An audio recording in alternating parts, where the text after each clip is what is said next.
What's up, everyone? Welcome to today's video. Today's video is a very interesting one because just recently, I remember gamers said the Suicide Squad Kill the Justice League had a lot of weaknesses. Now, among all these weaknesses, I thought the biggest one and the one that I thought was worth even bothering with was a story. Not a big fan of how the Justice League was treated. However, from a gameplay mechanics standpoint, I thought the game was fine.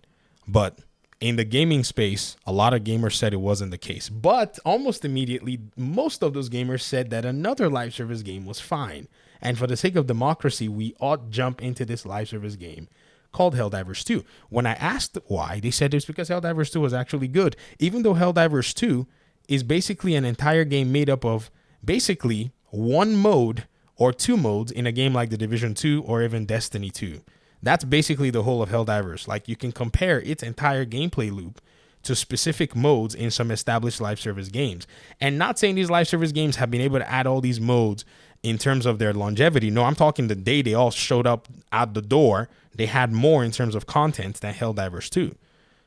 But yet again, many finally said, well, it's just because Suicide Squad is a cash grab and, nobody wants these live service games. And then the final argument that really kind of got me scratching my head was superhero games and live service games just don't mix. Well, I said, this is interesting. So I decided to go away until more recently, we got this news that apparently a Spider-Man multiplayer game and its trailer basically are the subject of discussion. The game has been reportedly anyways, canceled, but the trailer leaked. I'm not going to show the trailer because I don't even know if Muso is going to give me a strike. Muso is basically the company that strikes you for any PlayStation content that they're not really happy with.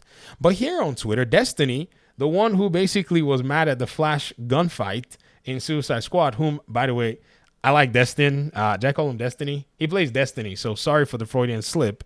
But I like Destin. I mean, I think he's a reasonable guy, but man, he said, yeah, this looks amazing to this particular trailer. Now, we haven't played the game. He hasn't played the game, but I'm really interested to see how the fawning over this game, even though some people are not, are happy that it got canceled, but the fawning over this game kind of brings me back to the same place to say, which one is it? Is it that y'all don't like live service games? Is it that y'all like some live service games? Is it that some of you don't like the fact that they're superhero live service games, but you somehow like this game that we didn't get, or you regret that we didn't get this superhero live service game? I don't get it, and I'm trying to figure out what it is. In fact, even crazier, when I made these videos, I even got a comment from a content creator that said, when we're talking about Warner Brothers and their live service games, right? And they said I was making a pretentious video. This content creator basically destroyed, in their minds, Gotham Knights and fawned over Spider-Man and claimed that they were a DC fan. But somehow people are fawning over this Spider-Man property, which is a live service game. And we're all to just shut up and just go along with it. Not in my world. Let's look at the comments. Too bad Sony could not figure out a way to monetize the player base. Otherwise, I'm sure they would have continued development. I guess this comment actually highlights a misconception that these games are money grabs. They are, but they cost a lot to make because you're still a AAA studio, and anybody that wants to work in your studio is more than likely going to be expecting, especially when you're trying to hire the top talent, they're going to be expecting industry standard pricing and industry standard pay anyways for the top talent. Another person said, looked, yes.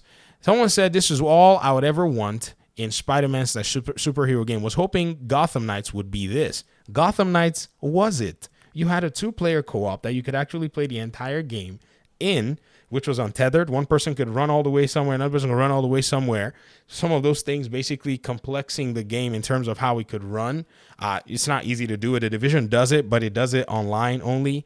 And you could play 4-player in Heroic Assault. Many people did not educate themselves, including a lot of these content creators that went around here spreading misconceptions. This is why many people are just in the dark when it comes to games that offered the things they wanted.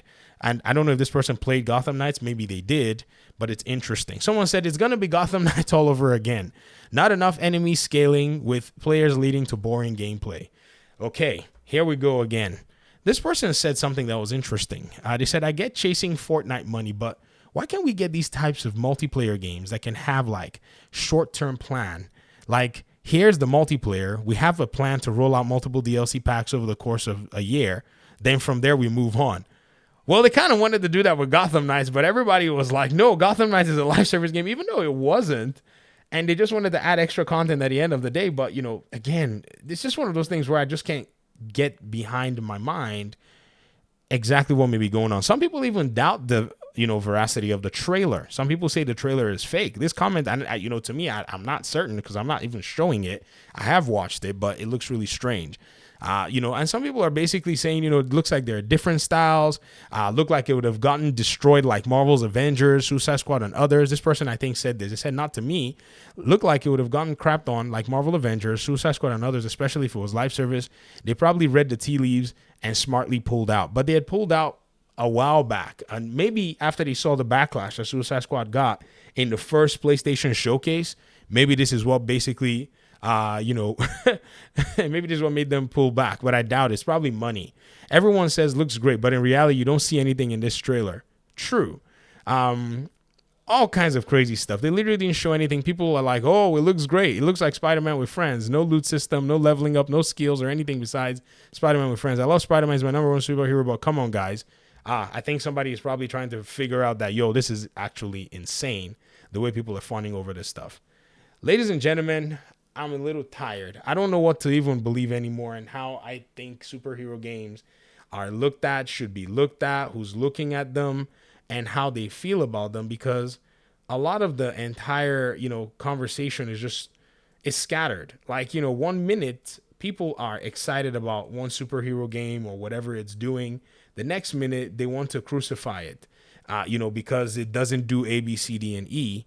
And so I think there's a lot of hypocrisy in this whole conversation. Gamers just like what they like. They just like what they like, and they're going to be biased openly too. They won't care. And you're going to see it. You're going to see another live service superhero game. It's going to come. And then you're going to see that they're going to eventually get the formula and finally cross paths with the live service game that some people like. And then at that point, you're going to see a lot of people saying, well, it was actually better than Suicide Squad, because they're going to justify it. People like what they like. That's just the reality. So I think we need to stop faking or fronting like, oh, we don't like live service games, and just say, we don't like this game, rather than then try to make our argument, seem like it has some kind of validity and throw it into some category that we're eventually going to go ahead and subvert the very next week, like they did with Helldivers 2 and Suicide Squad, because, Helldivers was actually good, or Helldivers was actually $40. Man, let's be honest with ourselves. Thanks for watching. Peace out.